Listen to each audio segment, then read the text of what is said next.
It was Max's first day at his new school, and he was feeling nervous. But then, his grandpa gave him a special gift, an old blue backpack with shiny golden zippers. "This backpack is full of wonders," Grandpa said with a wink. Max wasn't sure what that meant, but he packed his books and lunch inside and got ready for school. Max sat in his new classroom and unzipped his backpack to grab his notebook. But, whoa, inside he saw a tiny glowing door.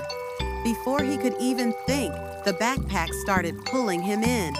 "Whoa, what's happening?" Max shouted as he swirled into a magical portal. Max tumbled into a jungle filled with talking animals. A bright parrot named Paco flapped over and said, "Welcome, Max.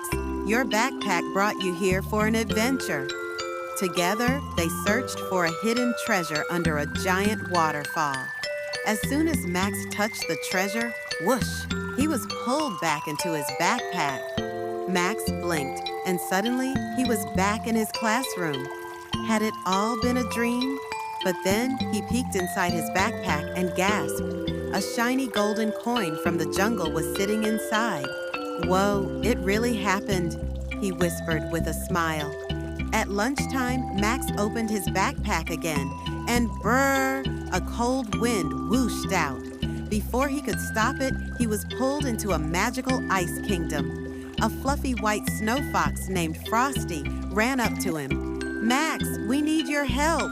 The ice bridge to Frosty's village was broken. Thinking fast, Max stacked ice blocks to fix the bridge. "You did it, Max!" Frosty cheered. Whoosh! Max was back in the cafeteria, holding his sandwich. But wait! He peeked into his backpack and found a tiny crystal that sparkled like ice. "Another souvenir," he whispered. He couldn't wait for his next adventure.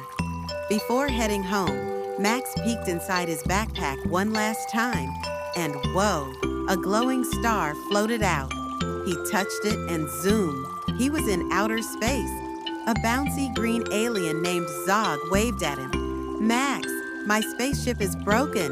Can you help?" Max grabbed some supplies from his backpack and fixed the ship. "Thanks, Max," Zog said, giving him a glowing star as a reward. That afternoon, Max ran home and told Grandpa everything. "I went to a jungle, an ice kingdom, and even space." Grandpa just smiled and winked. "The backpack will always take you where you're needed," he said. Max hugged his magical backpack, knowing that school would never be boring again. That night, as Max got into bed, he placed his backpack beside him. It glowed softly, as if whispering, "Get ready for the next adventure." Max smiled and closed his eyes, already dreaming of what wonders tomorrow would bring.